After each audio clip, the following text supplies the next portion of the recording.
terlebih dahulu. Kita sudah mengambil bagasi, sudah membeli octopus, dan mari kita sekarang menuju hotel.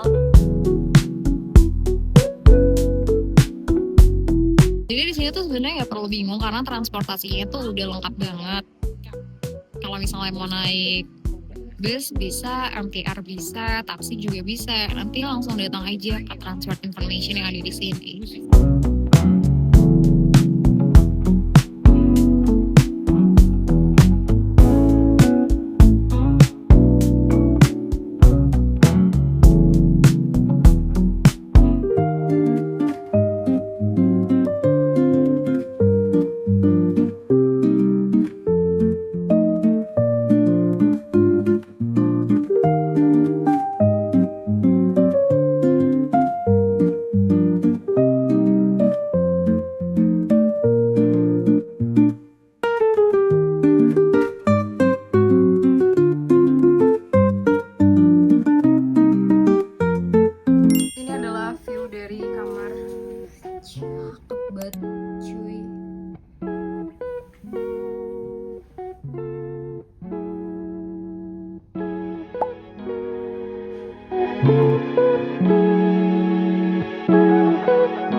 Hari pertama kita akan pergi ke suatu tempat.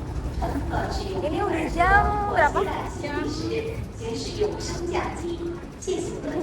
Ini udah jam 7. Kita baru berkeliaran di Hong Kong.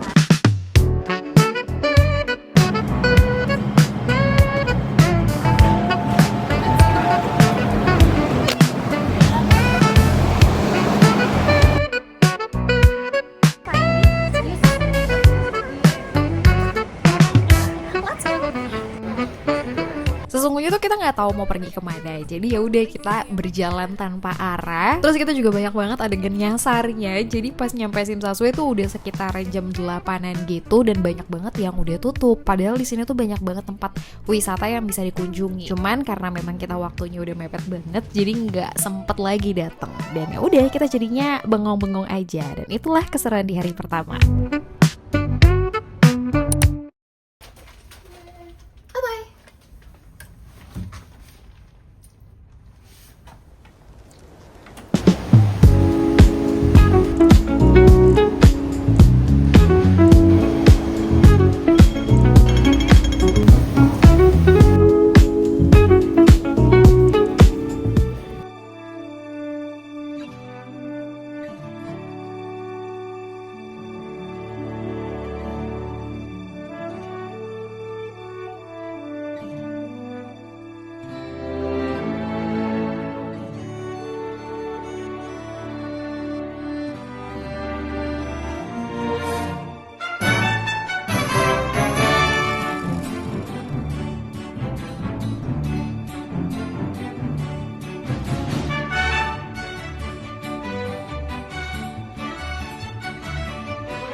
Ngomongin soal perjalanan, 2 hari di Hongkong ini menurut gue tuh beneran banyak banget hal tepat waktunya.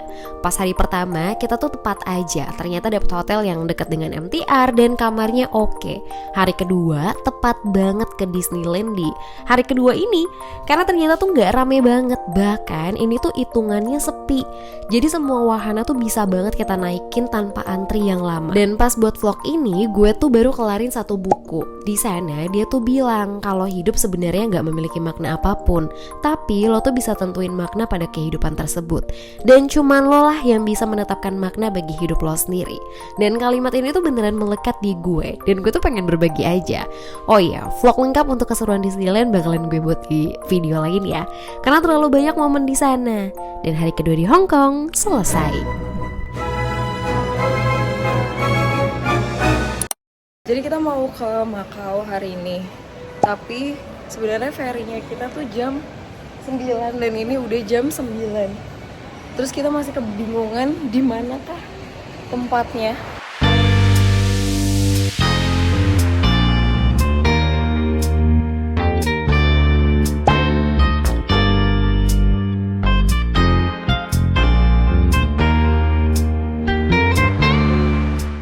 ditanya mau kemana sih sebenarnya nggak tahu ya kak.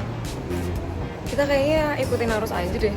Sebenarnya gue tuh ke Makau tuh cuma 5 jam karena ini tuh 1 Oktober ada National Day of the People Republic of China. Jadi gue ngejar balik Hong Kong sore. Gue juga mau kasih fakta tentang negara ini. Makau tuh jadi negara terpadat, tapi mereka tuh punya angka harapan hidup yang tinggi. Rata-rata di Makau tuh 84 tahun. Dan Makau tuh juga dijuluki Las Vegasnya Asia. Dan selain itu, dia tuh juga terkenal banget sama arsitekturnya kayak Eropa karena emang bekas jajahan Portugis. Makau dan Hong Kong tuh sama, mereka tuh masih jadi daerah administrasi khusus. Jadi punya prinsip satu negara dua sistem. Meskipun dibawahi sama China, mereka tuh punya pemerintahan, bendera dan mata uang sendiri.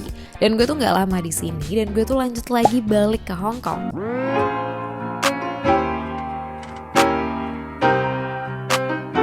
Terus sekarang kayak semua tuh rame banget karena akan ada kembang api gitu.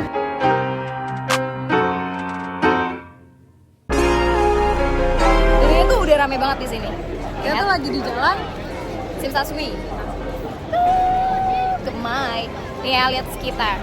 Ini tuh jam 6 sore dan udah banyak banget orang yang bertumpahan di jalanan ini karena memang akan ada penampilan kembang api yang meriah banget. Cuman sayangnya karena sepadat itu, gue tuh gak dapet spot buat ngeliat kembang api semegah itu. Itu beneran perjalanan yang panjang banget dan pulangnya juga rame banget orang. Dan itulah keseruan di hari ketiga di Hong Kong. Kita selanjutnya untuk pindah hotel. Mari kita melanjutkan perjalanan selanjutnya.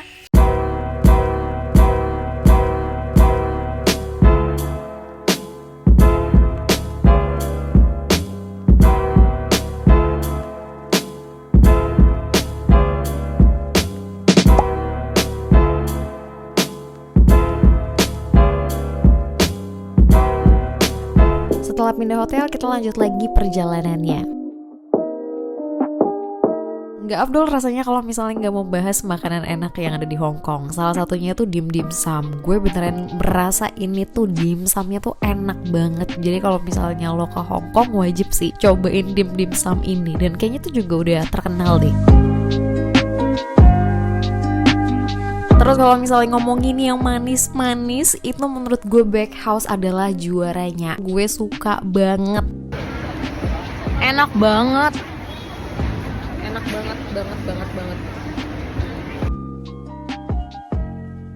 Terus kalau mau pengalaman lain makan di atas kapal itu juga ya kalau lo mau coba juga boleh sih. Cuman gue sih kurang begitu suka sama makanannya. Cuman emang view-nya di sore hari itu oke banget.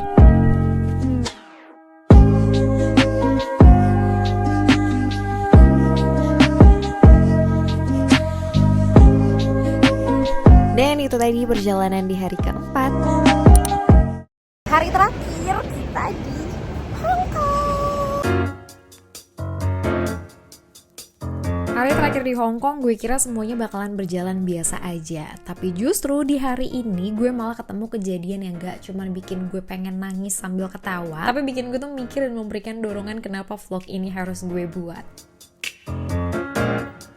Di awal perjalanan semuanya kayak biasa aja sih. Gue datang ke Arabica, ngopi sambil bengong, enak banget kan. Rasanya tuh hidup kayak gak ada beban gitu. Terus makan juga kayak aman-aman aja. Walaupun ada kejadian miskom sama orang di sini, tapi ya udah aman. Makanan tuh juga enak, tapi pas gue balik mulai tuh ada perasaan gak beres. Gak tahu kenapa, gue tuh kayak ngerasa kehilangan sesuatu dan ternyata octopus card gue tuh hilang. Akhirnya gue masuk lagi ke dalam dan dibantuin sama bapak-bapak yang jaga. Dan akhirnya ketemu juga octopus card gue. Bayangin kalau gue tuh tadi udah jalan jauh dan gak tahu kalau misalnya hilangnya di mana. Beneran kayak menurut gue tuh masih beruntung banget. Dan hal ini yang bikin gue tuh jadi percaya kalau misalnya ada tanda-tanda kecil kalau sesuatu hal itu emang gak beres, bener aja kan. Dan kalau misalnya emang masih rezeki bakalan selalu ada jalannya. Bahkan lewat orang baik yang gak kita kenal sekalipun.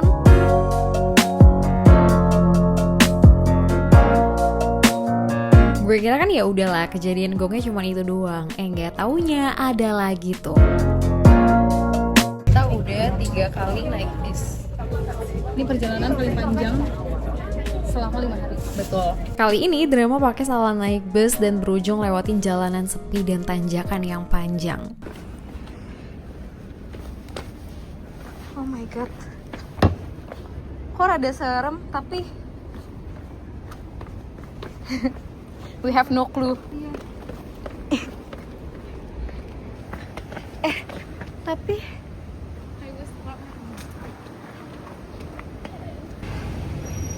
sumpah bayangin kita tadi dari atas sini. Aku takut banget dari situ tuh. Sama. Niat awalnya gue tuh bisa sampai sini tuh sekitar jam 2-an lah, karena mau kejar destinasi yang lainnya. Gak taunya berujung sore dan juga rame banget di sini yang bikin gue tuh antri panjang. Dan pas gue udah sampai di atas, ternyata langitnya tuh lagi cantik-cantiknya. Gue tuh jadi mikir lagi, kadang perjalanan yang panjang sampai capek banget itu bisa jadi bukan karena kesalahan, tapi emang cara Tuhan buat nunjukin sesuatu yang jauh lebih indah dari yang direncanain.